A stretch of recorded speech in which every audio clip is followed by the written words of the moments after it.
Eric Sprott, Rick Rule, and Keith Newmeyer are three successful resource investors coming together for one simple reason: to buy cheap assets from distressed companies and seize this once-in-a-decade opportunity to buy gold, silver, and other mineral projects for pennies on the dollar.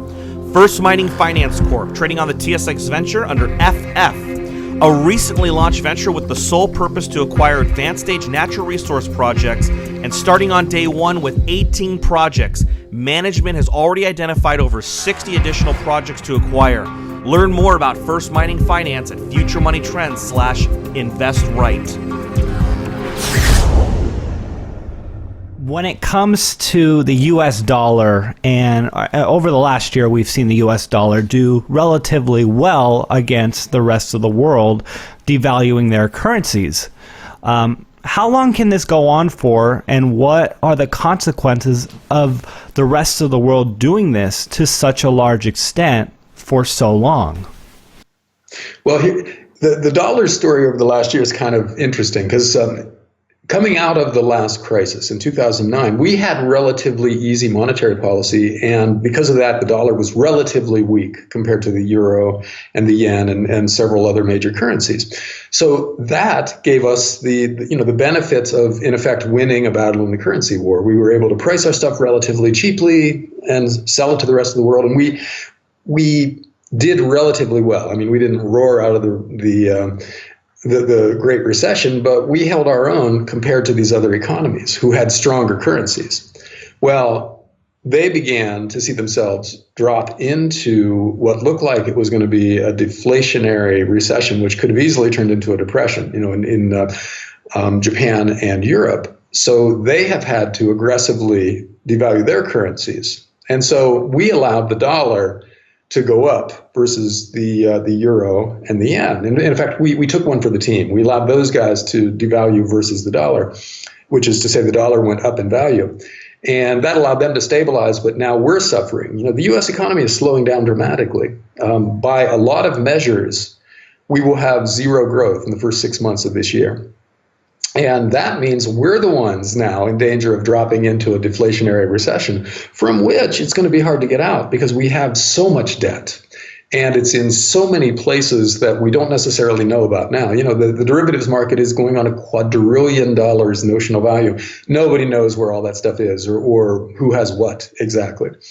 And total debt in the U.S. is rising again, and a lot of it is really dicey paper. It's student loans, a lot of which are being defaulted on already. It's subprime auto loans, which are no more secure than subprime mortgages were back in 2006, 2007. So, we've got a lot of debt that can blow up on us. And oil patch junk bonds. There's a lot of paper out there that in a slowdown in the U.S. would totally blow up and bring down their specific sectors, which would then spread to other sectors of the financial system. And the guys in charge know that. So they're terrified of a recession at this point, after we've already taken on all this debt and interest rates are already at record low levels, because normally in a recovery, the central bank of the recovering country will raise interest rates in order to build up some ammo. In other words, if interest rates are kind of high, they have the ability to cut interest rates to stimulate the economy going forward. Well, we're dropping into a slowdown, which could be a recession, with interest rates at record low levels. So what do we do then? We have to that is the question. Can we go way negative? That's the new theoretical question. Can an economy function with interest rates that aren't just zero, but negative 2% or whatever? The big theoretical question now is, can we have a functioning global economy with negative interest rates? And the old theoretical answer to that was no, because there's this thing called the zero bound, beyond which if interest rates go negative, everybody takes their money out of the bank because nobody wants to leave money in the bank if it's going to cost them money to have a checking account or a savings account. So you get all the money, all the cash being sucked out of the banking system, and the system grinds to a halt. So therefore, you can't have negative interest rates. Well, we're finding out that that's not necessarily true. Some places have negative interest rates all the way out to 5 or 10 years on government bonds, and people are still buying those bonds. So now we're in a new theoretical era where we're trying to figure out how low interest rates can go. And a lot of places are responding to these falling interest rates by looking for ways to ban cash. In other words, you can short circuit this whole zero bound thing if you just don't let people use cash. If everything is electronic, your only way to buy and sell is with a bank account or credit card, then if the rate is negative, you just have to take it because you aren't allowed to take a stack of $20 bills and go buy a car or whatever. You just can't do that anymore.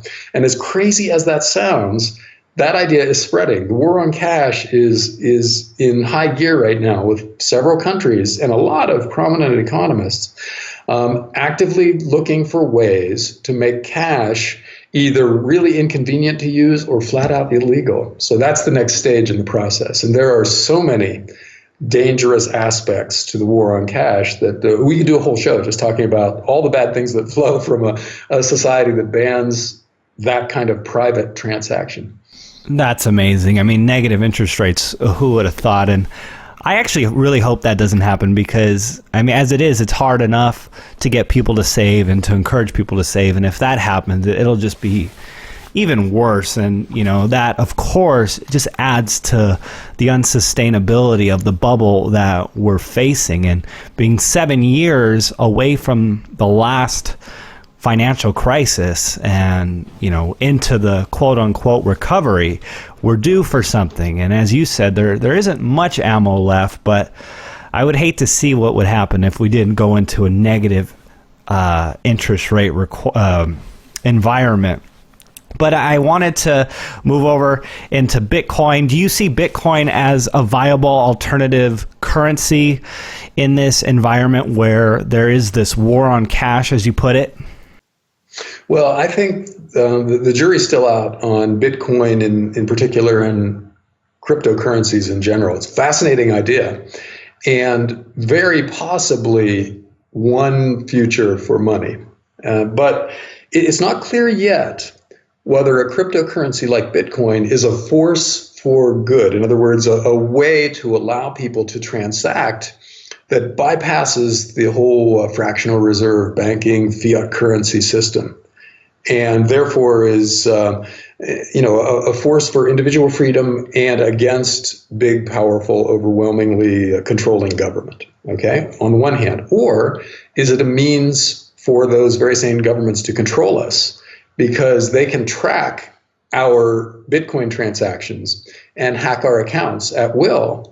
And if and there's no FDIC insurance on a Bitcoin account, right? So if the NSA raids your account, takes all your Bitcoins because you're doing something that they find politically objectionable, like voting for a libertarian candidate or lobbying for a scale back in mass surveillance, there's no recourse. Your money's just gone. And so it's not clear how this shakes out, and it's not clear what is and is not possible from the point of view of the NSA versus these fiat current or these cryptocurrencies. So we'll find out over time. But right now, I think the jury is still out. So I would call Bitcoin a fascinating idea that hasn't yet proven itself to be robust enough to exist as a form of money in this world. It's a store of value. It's not like gold buried in the backyard or in a secure vault where it's there. If it's in an online wallet, you don't really know it's there. Or if it's on your hard drive, your computer can be hacked and it can be cleaned out. And so it's right now it's an interesting transaction mechanism, a payment system.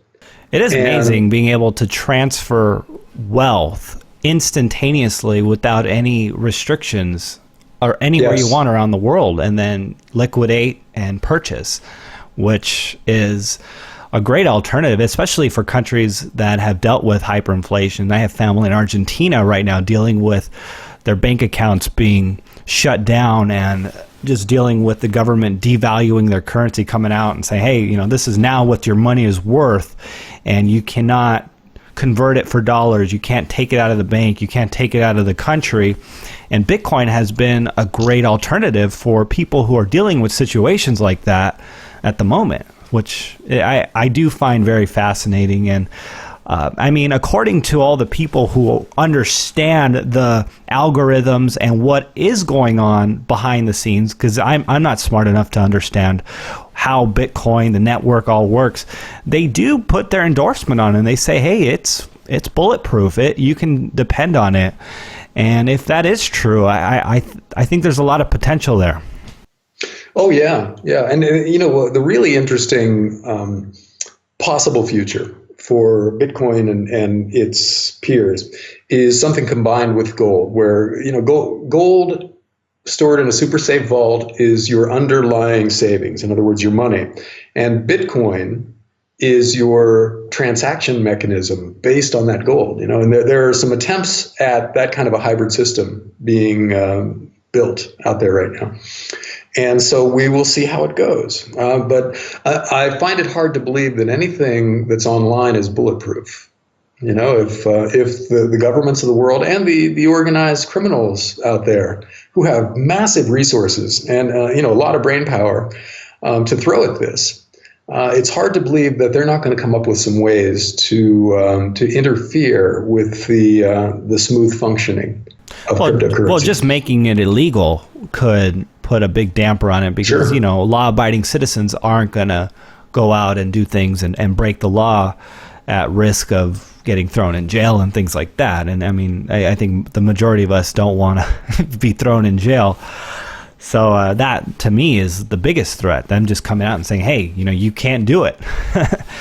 So, anyways, John, as far as wrapping up, based on your current research, what is the message that you want people to hear and know right now in 2015?